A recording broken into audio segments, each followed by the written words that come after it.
Hello and welcome to the New Voice of Ukraine's series of questions and answers live streams. We host these twice a month. We will sometimes have interviews, sometimes it'll just be the staff. This week, it's just the staff. It'll just be me here today. So, it has been a very long few weeks, hasn't it? There has been a whole flurry of diplomatic back and forth between the Americans and Ukraine and Russia and the Europeans. There has been a tremendous amount of changes on the battlefield, at least in the grand scale of things, quite important. And how do we make sense of all this? The news has been coming very, very fast. And you really need to take a pause, digest it, and really take inventory of where we are and where we are going. And I think this is the perfect time for that. We have been receiving lots of questions on our Patreon, and with this release of the Q&A announcement, we got a few more. And our readers would like to know a lot of what is happening right now. So I'd just like to say, if you are interested in these questions and answers, or the news in general, please go to our main website, which is english.nv.ua, or for our premium content, go to patreon.com/nvua. There you will find a bunch of infographics, discussions such as this one, as well as new series of newsletters. In addition to a weekly newsletter, we are also going to be put out the Russia Realities newsletter and the monthly recap of everything that happened throughout the month. Those last two I said will be free to everyone, so you can go to our website and subscribe for newsletters there, or patreon.com/nvua. Anyone will have access to the monthly and Russia Realities. And now for the topic this week, which is a recap of everything that has happened to us. And the best way to go about it is just say straight up what happened to us, then we'll get into the questions and answers. As much of the news was made aware, not only Ukrainian media, but American media and world media in general, there was the big meeting between Trump and Zelensky. If you're watching this, you probably are familiar with how this meeting went down. It was unpleasant for everybody involved. What happened was that there was this supposed mineral deal where Ukraine would give up about half of its rare earth minerals in exchange for continued American support. At least that's how it was pitched. The actual agreement was very non-committal in either direction.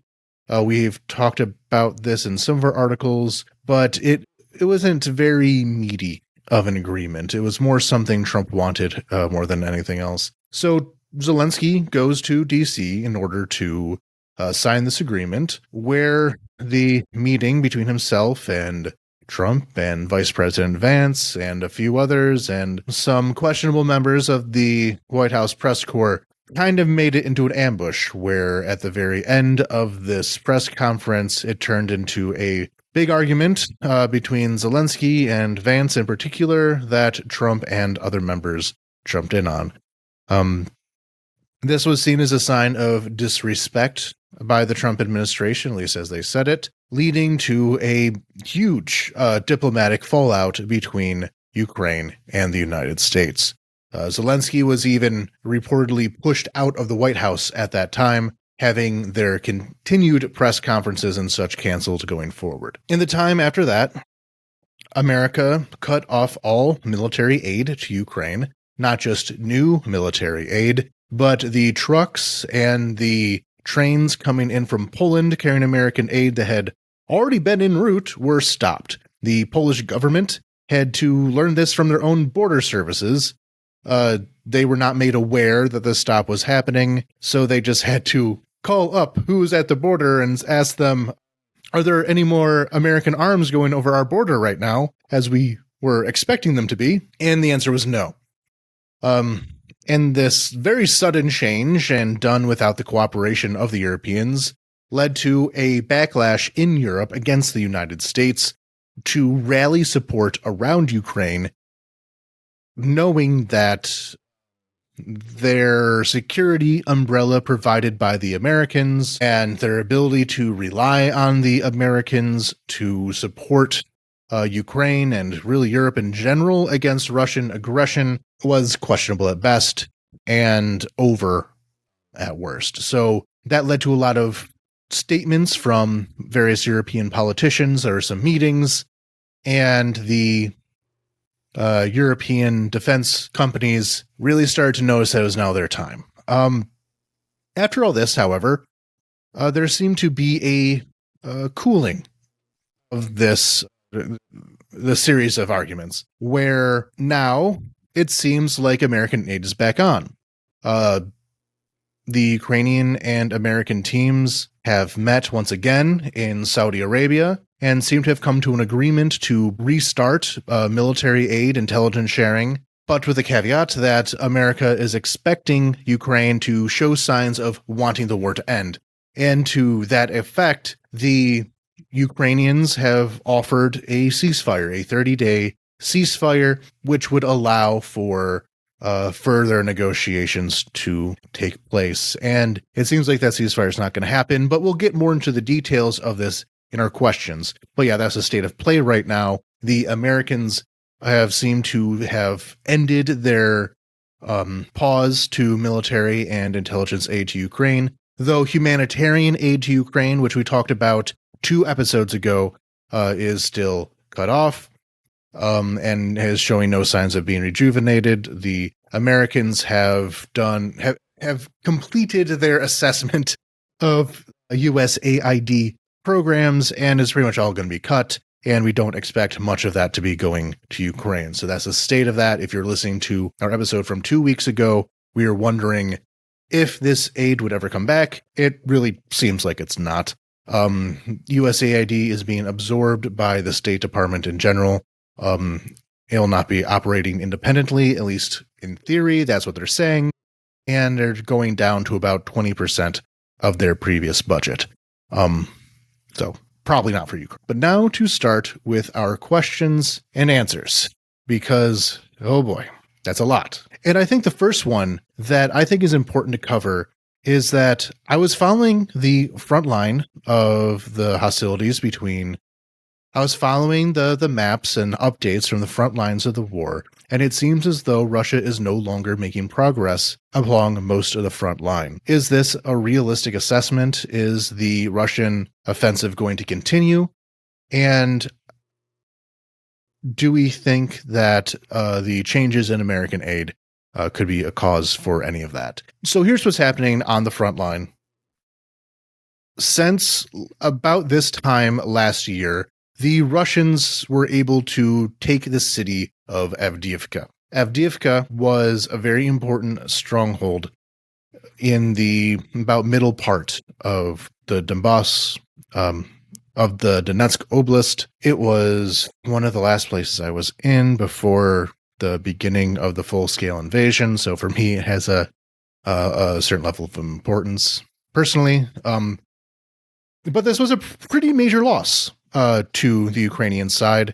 And ever since then, it turned out that the defenses lying behind Avdiivka were not sustainable. So once the Russians were able to break through Avdiivka, there had been a pretty long, several-month period of time where they continued to make sometimes slower, sometimes more rapid advances in Donetsk Oblast, as well as several other regions, including Kupiansk. But what we have seen in the last 2 months, since the beginning of 2025, has been a reversal of a lot of these gains that Russia has been making. Their advance has pretty much stalled out. They had attempted an encirclement of the town of Pokrovsk. It seems like their advance around Pokrovsk was not only put to an end, but the Ukrainians were able to retake their positions in a lot of those locations. In Kupiansk,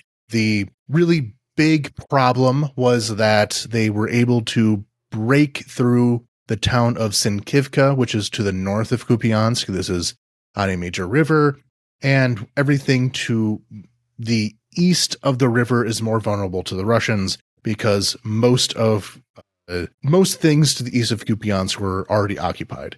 And throughout this Russian advance, they were able to create a kind of bubble on the eastern side of Kupiansk that was slowly being closed in on. But that advance around the town of Zenkivka was driven back recently, as well as lots of other parts. And the only exception to this has been Kursk, but that will be in our next question that I have keyed up here, actually. So overall, one of the reasons why this pause to U.S. aid, why the Americans were really calling for a ceasefire and saying that the Ukrainians can't do anything, was because for the last few months, things were looking pretty grim on a lot of the front line.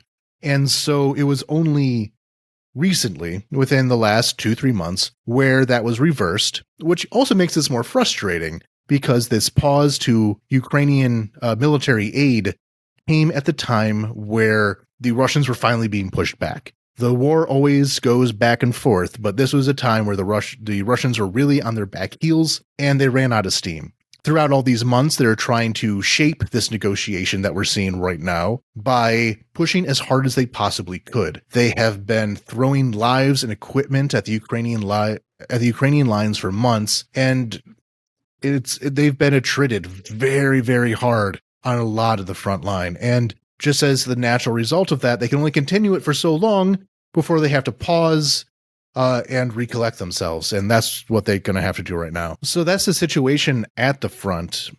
Again, with the exception of Kursk, we'll do that in a second. And I don't think the change in U.S. aid had much to do with any of those updates I just gave, because again, this had been about 2-3 month process. It wasn't an overnight thing and was kind of an inevitability just as the war goes in certain ways. However, I will say that the previous time that Trump caused the pause to U.S. aid, there was a several-month span of time during the Biden administration where the Republicans in Congress were putting a stop to U.S. aid to Ukraine, and that was one of the reasons why Avdiivka fell in the first place, or it fell at the time that it did. And the momentum that was carried forward by the Russians from that pause in American aid, that kind of carried forward up until right now. War goes by momentum,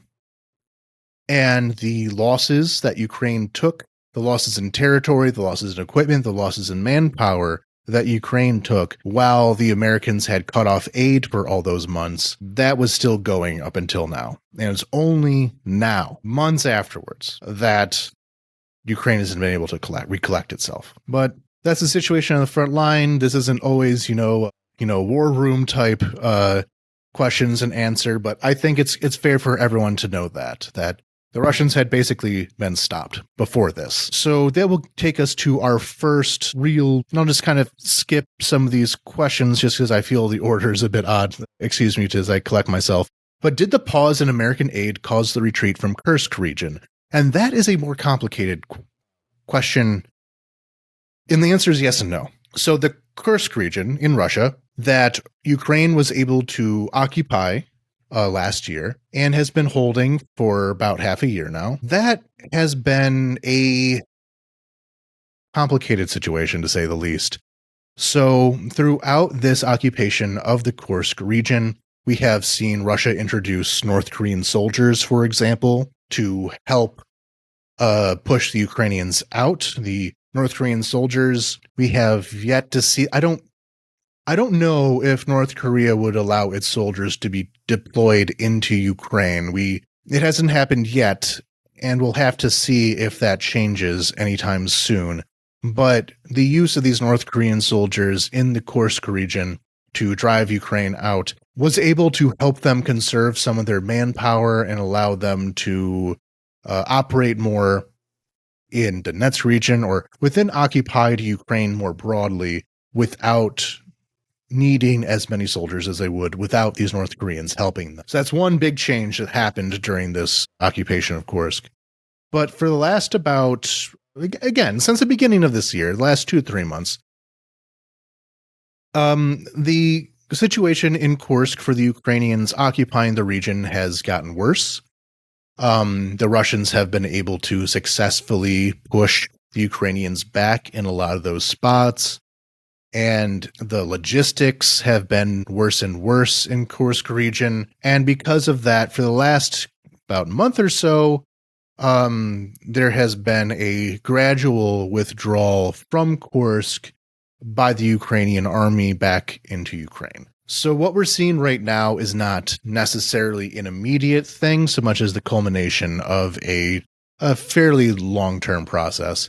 And so what we did see that could have been an issue was that American intelligence sharing was turned off. So the use of a lot of American-made weaponry relies on signals intelligence, satellite imagery, that kind of thing that comes from American intelligence.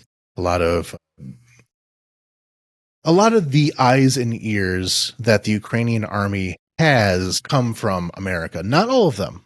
Ukrainian intelligence services are very highly developed on their own, but when it comes to signals intelligence, America's second to none. And what we did see is when America turned off this signals intelligence, Russia was able to, I'm not saying because of, but at the same time anyway, correlation does not equal causation, but at least as far as correlation goes, when this intelligence was turned off, the Russians were able to successfully cut the occupation zone in Kursk in half with a huge push that happened within a day. There was an operation involved crawling into a gas line, which allowed the Russians to get behind Ukrainian lines. And they're also able to do an incursion into Sumy region, which is the region in Ukraine that immediately borders Kursk in Russia. So during that time with the intelligence off, a lot of bad stuff happened over there that at least accelerated the process. I think it's fair to say that the cutoff in American aid took what was a more gradual process and caused it to be much more frantic than otherwise might have been, because the logistics of the operation were put into much more severe danger because of these Russian advances. So, did the pause in American aid cause the retreat from Kursk region? No, but also yes. No, but it didn't help things. It certainly didn't help things. And what have the Europeans been doing during all of this? It seems like they are backing Ukraine more, but I do not know how much to trust that. I think your lack of trust is warranted. The problem here is that the Europeans have made a lot of promises in the past, especially France. From time to time, President Macron of France gets, he gets that inner Napoleon in him boiling up, and he makes some bold statement about defending Ukraine from Russia. And then a week later or so, it turns out to all be basically nothing. However, one thing that seems to definitely be the case right now is that the Europeans are taking things much more seriously. We have gotten reports from a lot of people in, or at least working with the bureaucrats in Brussels and various European capitals, saying that now does seem to be the time where they notice that America is really making a decision to go it on its own, that they cannot just sit and watch this war go on, expecting the Americans to pull most of the military weight anyway. And so we are seeing a push in a lot of European capitals to rearm themselves. If you look at Germany right now, I'm not going to phrase this in terms of financial advice because I'm not a financial advisor and therefore can get sued. But I will say that the stock prices of various German arms manufacturers are going way up right now. It seems as though the all-powerful markets have determined that the Americans are not trustworthy and Europe needs to have its own domestic defense industries if it wants to survive the future. Meanwhile, we have Poland, and Poland going a bit extreme with it, but God bless their gumption, has been calling for some version of nuclear armament for Poland.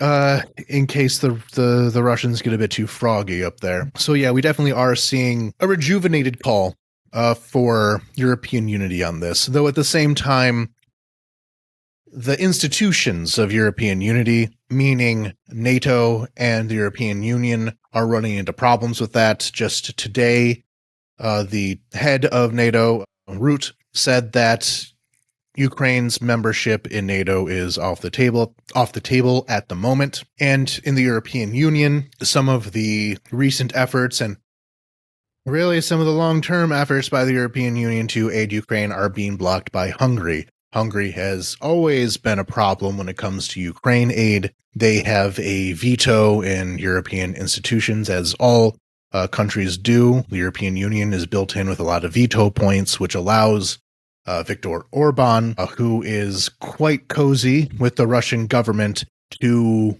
undermine Ukraine at any given opportunity. So they really have to figure out a more serious governance infrastructure and defense infrastructure in Europe if they have to do what they need to do. Because right now it is too slow, and some of the veto points are being used by Russian friends, we can say. Okay, so moving on from this section of questions about the battlefield and how various politicians have reacted to America insulating itself, we do have to go on to our next topic of something changed here.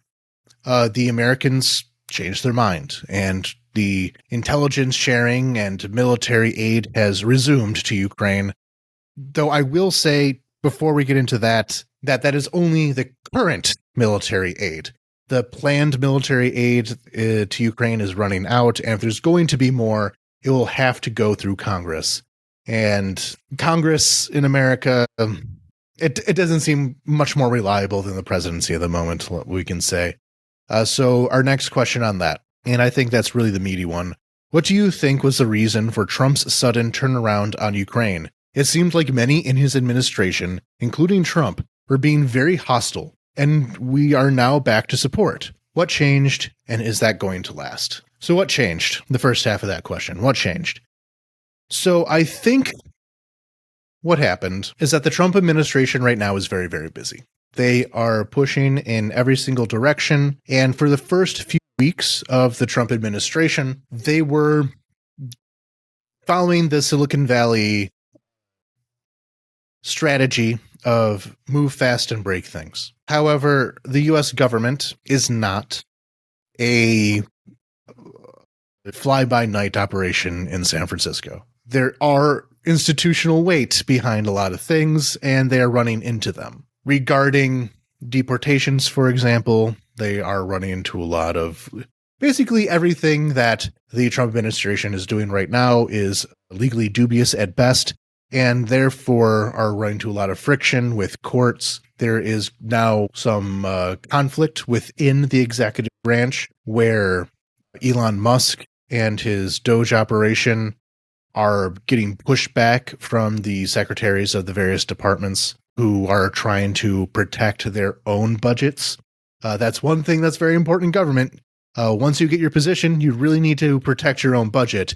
And having a different part of your government want to slash that budget will inevitably lead to conflict. So right now, what we're seeing is that the Trump administration in all directions is running into friction, is having to reduce expectations, is having to shift around priorities to see what will work next. And I think that's kind of what happened with Ukraine as well. I don't believe that the upper parts of the Trump administration have really changed their mind. What we saw at the Oval Office meeting was Vice President Vance especially being extremely hostile to Ukraine, and Zelensky in particular, and bringing up a lot of very Russian talking points. He was bringing up Russian-provided talking points that he was listening to through the various media that he follows. But I don't think that has changed between them. I don't think Vance is any more Ukraine-friendly now than he was. I don't believe that Musk, who called a U.S. legislator a traitor for coming to Ukraine and giving words of support, I don't think Musk is any more Ukraine-friendly now than he was. I believe that Trump still has his personal grudges against Ukraine. However, this was one topic that he was receiving a lot of pushback from not only the public, but also the Republican Party.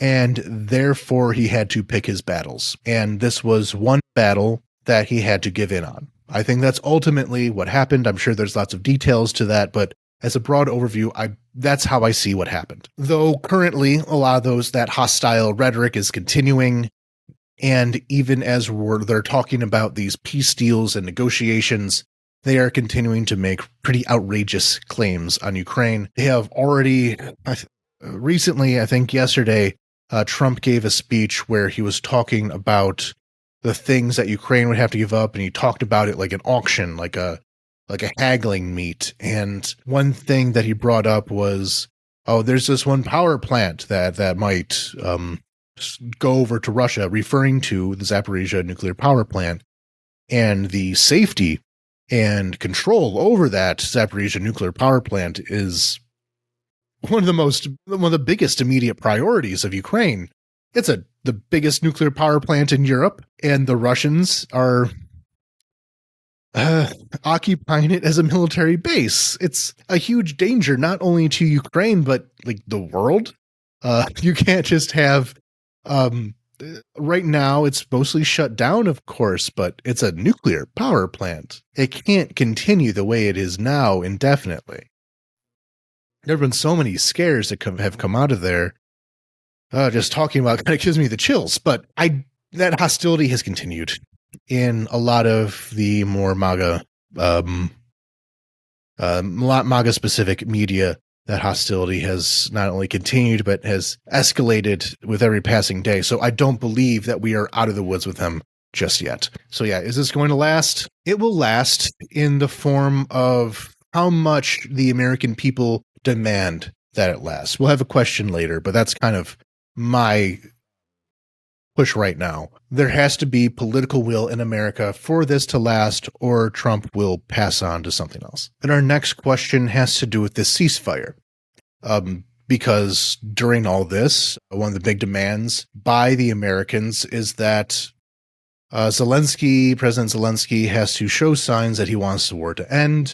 There's been all this rhetoric that it's the Ukrainians who want to continue the war, and how the Russians are much easier to work with, and Ukraine doesn't hold any cards, so any demands they're making are completely unrealistic. And in fact, the specific thing that Zelensky got into his argument about with Vance in the White House was about how the Russians would not honor a ceasefire. So now we have this ceasefire being proposed initially by the Ukrainians and now by the Americans to have a 30-day ceasefire to allow further negotiations to happen. Ukraine accepted this, though they did so knowing the inevitable here. Russia rejected it. Throughout this entire process, where the Ukrainians were being leaned on to go to a ceasefire, to go to negotiations, Russia has continuously said they have no interest in a ceasefire or negotiations. This has all been 100% pushed by America, that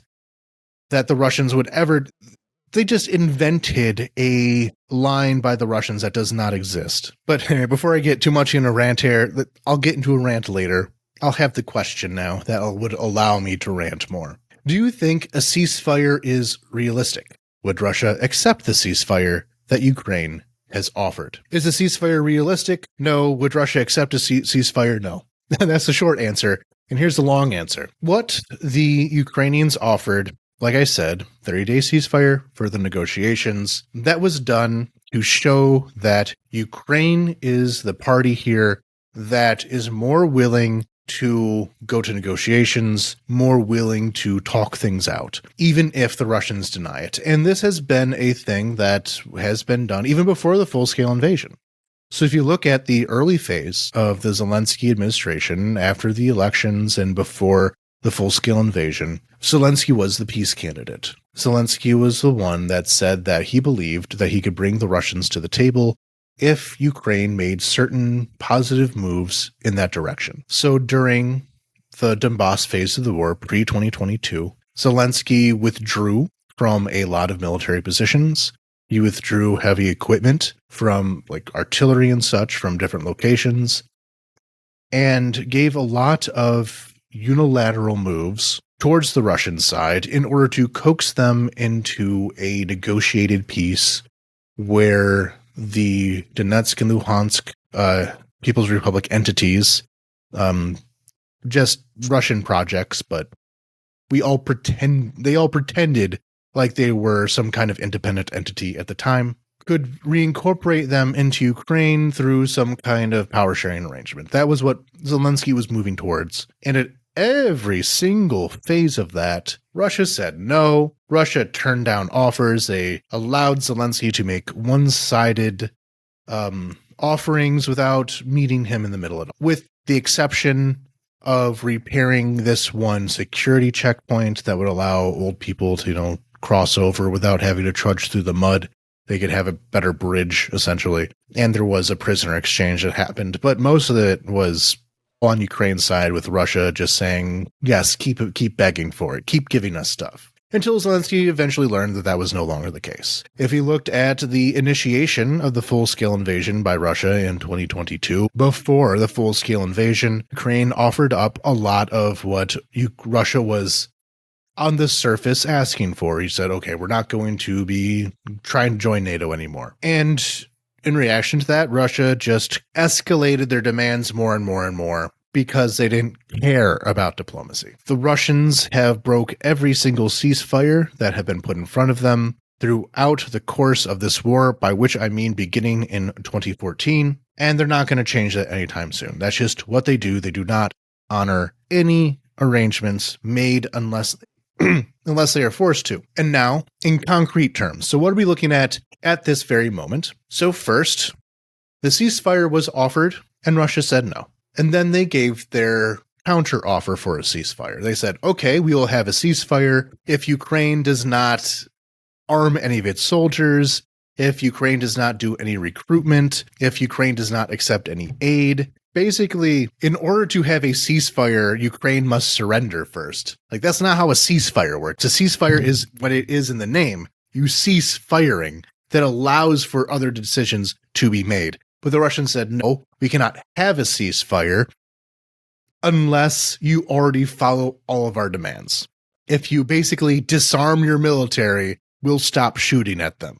And it does not take a very big brain to figure out how well that would work out. They would only use a ceasefire as an excuse for them to arm themselves, and if a single Ukrainian so much fires a shot at a practice target during that time, Russia would say that the ceasefire is broken, and now time to reinitiate hostilities, and it's all the Ukrainians' fault. Everything's always the Ukrainians' fault. But in addition to their terms for the ceasefire, they've also given what their demands for a peace agreement, because they said that a ceasefire is only good so long as it allows for the core problems of the war to be addressed. That was the fancy way they put it. So what are their core demands? I have it on my phone. One moment. I saved it here. So here are the demands for a peace agreement that a ceasefire would have to lead to. 1. No NATO membership for Ukraine. 2. No foreign troops in Ukraine. And what that means is that a lot of Europeans were talking about doing a peacekeeping mission in the event of a peace treaty. In the event of a peace treaty between Ukraine and Russia, there would be European peacekeepers sent to Ukraine in order to monitor it, to have a demilitarized zone, and make sure that nobody is firing in any direction. And Russia said no to that. So no peacekeepers, no way to enforce this treaty. International recognition of Vladimir Putin's claim that Crimea and the 4 Ukrainian provinces belong to Russia, meaning the whole of the southeast of Ukraine, Donetsk, Luhansk, Zaporizhia, Kherson, and Crimea would be formally recognized as a part of Russia. This is completely unacceptable. Ukraine could, at most, maybe accept that some of this territory is no longer in reach through military means, but would not ever sacrifice their claims to them, and would instead seek a future diplomatic solution or something. And what's more than that, the Russians don't even occupy all those territories. Zaporizhia city, a very important city in Ukraine, a very important industrial city, the Russians never even got near it. But under these terms, Russia would just annex the city of Zaporizhia, one of the largest cities in Ukraine, without having to fire a shot to take it. They would also mean the city of Kherson. Kherson that the Russians were able to occupy for a few months before Ukraine drove them out. And between Zaporizhia and Kherson, that would also give the Russians control over the west bank of the Dnipro River, therefore bypassing one of the major defenses that Ukraine is using to keep the Russians at bay. And what's more, not even all of Donbass is held by the Russians at the moment. The city of Konstantinivka, which is connected through Slovyansk and Kramatorsk and a few others, and kind of a joint city kind of situation that is very heavily fortified right now. It could turn into a very major battle. And before some of these turnarounds on the battlefield, it looked like it was going to be a battle soon, but right now it looks much safer than it did a month ago. So there's all this territory that Russia has never been able to take, but under the terms that they're demanding, they would take control over, including, again, 2 regional capitals, when at the moment, the last time they were able to take a very big city was Mariupol, which was 3 months into the war, and not since then. Bakhmut and others are quite notable, but nowhere near the scale of Zaporizhia. Next, accept a permanent nuclear-free status for Ukraine. Ukraine cannot have nuclear weapons. This is the issue with the Budapest Memorandum. That's a lot to talk about, but the Budapest Memorandum is the agreement that Ukraine made in order to give up its nuclear armaments, and in exchange, America and Russia promised to respect Ukraine's borders and not interfere with the country. And we all saw how that agreement turned out. That's a bigger topic, let me tell you, but we'll just skip past that rant for now. 5, Putin wants a veto action to stop countries from assisting Ukraine in case it was at war again. So between this, and between the peacekeepers, and between this other point 8 that I'll skip to, they want to say in how large of a military the bordering countries can have. What Russia's saying is that Ukraine's not allowed to defend itself in the future. It will not have a military of its own to defend itself. It will not have peacekeepers to monitor a peace treaty, and it will not be able to call in for help from other countries without Russia having the right to say no. So if Germany wants to send Ukraine a bunch of tanks in the event of another Russian invasion of Ukraine, Russia could just go to Berlin and say, no, you're not allowed to do that. We're just going to take over here. And that is really the core of a lot of these demands. Make it so Ukraine is absolutely and completely defenseless against Russia in the case of a future war, which will 100% happen.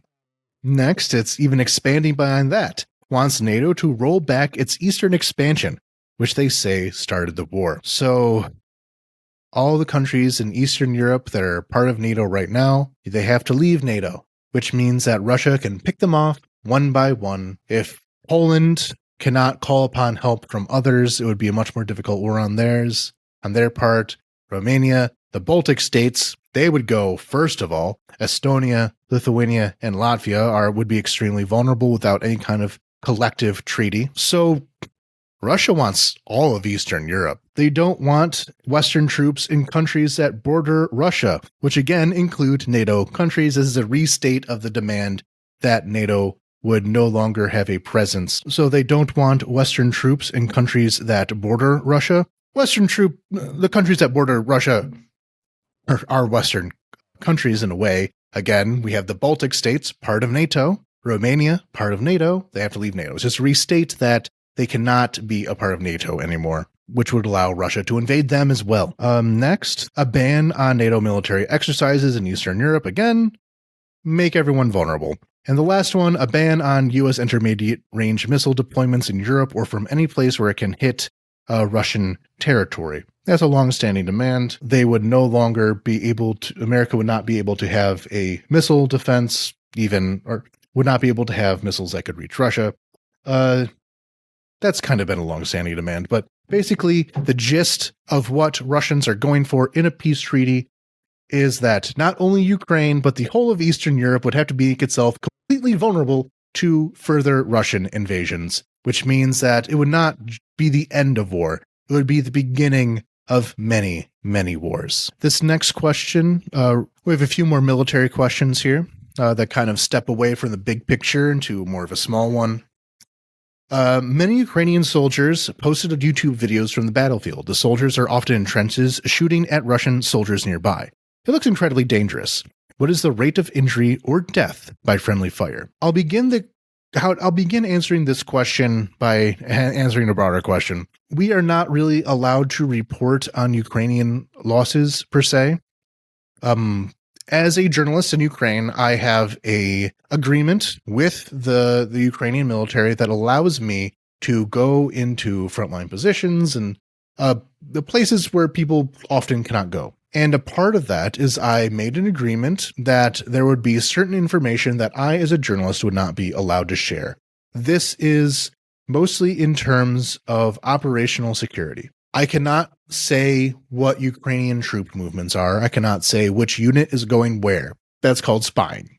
That's just called espionage. I cannot report on an immediate missile attack, because if the Russians see me post a YouTube video from, hey guys, look at me at where this missile just hit a couple minutes ago, the Russians can use that for targeting purposes. They can watch my video, say to themselves, oh, we need to hit a little bit to the left now to hit what we wanted to hit. And we cannot report on Ukrainian losses.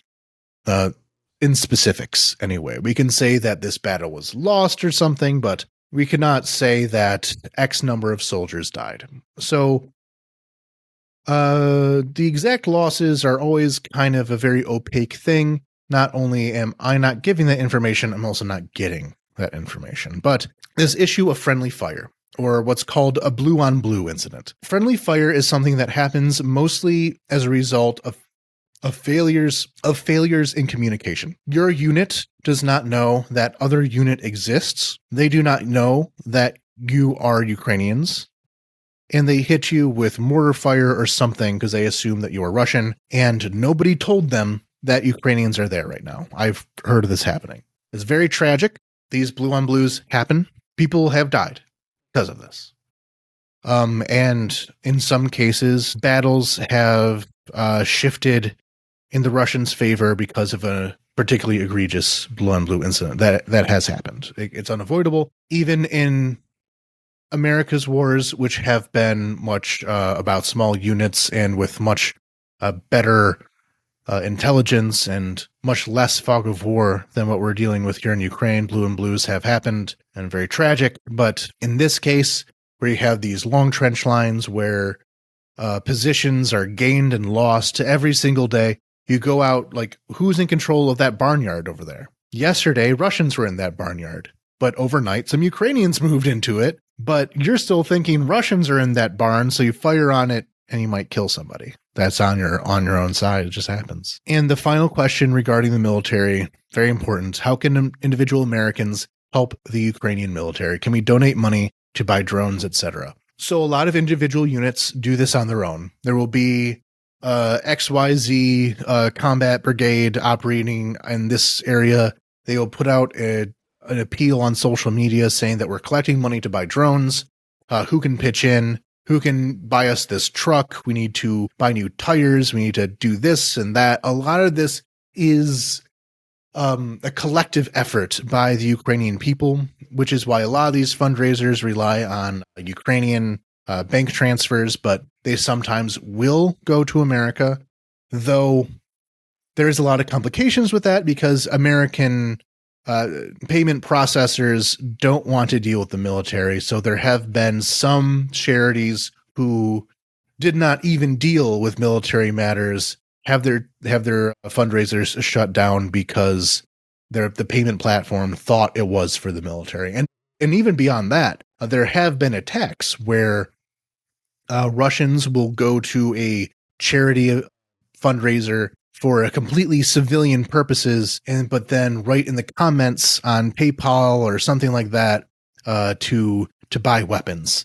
And you're not supposed to use PayPal to buy weapons, so that would flag something that could get your charity shut down. But there have also been some scams, unfortunately, regarding this. But if you know somebody that is absolutely reliable, other people can vouch for them, they are able to show their receipts and show their financial data, and show full transparency, just as you would with a charitable or philanthropic event in America or wherever you may be listening from. If they can show the transparency, yeah, give to them if you can, but be sure in your giving to say like for presents or something so it doesn't flag anything too bad. That said, there is one Ukrainian philanthropy that I believe is very important. That's United 24. And there's some others, but I'll turn you to this one in particular. It's a project of the presidential administration that has raised a lot of money to buy drones specifically, and not just buy drones, but develop drones. We have seen United 24, the fundraisers that resulted from that, lead to some pretty interesting developments in seaborne drones, particularly. That was the one that I was really interested in. The fundraising for that made these like boat drones that help take out the Russian Navy. So yeah, United 24, go to United 24. Getting closer here, I saw that America was going to deport Ukrainian refugees. Is this true? And is there anything we can do to help? And this is a question I'm going to kind of put a pin on because I'm trying to find a good interview for this. Because American refugee law is complicated, but the state of that right now is that there is this announcement that the programs to support Ukrainian refugees in America were coming to an end, both because the American government was being hostile to Ukraine in general, and also because the American administration doesn't like refugees. Put those two things together, and it leads to the threat of Ukrainian refugees being deported. Is this true? Anything we can do to help? This is another thing where, again, political pressure is what helps the most. And really, in general, because this is a part of the broader attempt to get rid of migrants and refugees and stuff like that. This is a singular issue, which means that the best way to protect Ukrainian refugees is to protect all refugees. It's all bundled together, and you cannot really pick favorites with that and have the fight go the way you want it to. But how true is this warning? It was threatened. They're talking about it. I think this was mostly an attempt by Trump to continue more pressure onto Zelensky by saying we could just deport all your people. So get back on our good side. So maybe it's up in the air. I'm seeing new news about it every day, it seems like. And it's still a possibility, but has not happened yet. No. And the last one, and this is another one that really needs to be developed on its own as well. But Trump and many Republicans have said that Zelensky has to step down and there has to be elections. But who would take over if Zelensky left? Would that even change anything? And so to answer our last question here, I'll say that this is something that I want to work on more in the future, but the short answer to it is that there's really nobody if Zelensky left office. One, as we've described in other articles on our website, in our various reportage, it is illegal to hold elections. There is no way to replace Zelensky right now that is constitutionally legal in Ukraine. And as any argument you make beyond that, you shouldn't do unconstitutional things. I don't know. That seems like a statement that should be applied to a lot of issues right now. But Ukraine is not going to violate its constitution in order to make America happy. That is the ultimate just spitting in the face of Ukrainian sovereignty. It can't happen. It can't happen. Or there would be tidal waves through Ukraine that I don't believe that Ukraine is ready for. I don't believe Americans are ready for. It's just not going to happen. It's such a violation. It's such a violation. That said, the Americans have been reaching out to some people to replace Zelensky. They tried to talk to Petro Poroshenko, the person who Zelensky beat in the last presidential administration. But Poroshenko, he may not like Zelensky, but he is a patriot, and he's not going to help degrade Ukrainian sovereignty. It would, especially because his base of support are people who are much more involved in, the military and civil society and things like that. And these are the people who would hate him the most for doing that. So, would not happen. And also, Yulia Tymoshenko, another politician, again, critiques can be made of Tymoshenko. She's also not a traitor. So I don't think they talked to two people in Ukrainian politics who are the least willing to take up some kind of opposition to the Ukrainian constitutional order. There are some other minor figures that are not really worth going into, considering that we're closing up right now, and they're basically nobodies anyway, that have tried to present themselves as a political alternative to Zelensky that's more pro-Trump, but zero support for any of them. It's kind of ridiculous to even mention them. And would that change anything? This is not a war about Zelensky. The Russians have tried to present it as, the Ukrainian government is operating against the will of the Ukrainian people, and the Ukrainian people just so badly want to be Russian if we just get rid of the government. And now we see the Americans kind of taking up the same argument of, if we can only get rid of this pesky Ukrainian government, then we can, the Ukrainian people will select a new one that will do what we want them to do. Both making the same assumption, and they're both wrong about it. So no. There's nobody.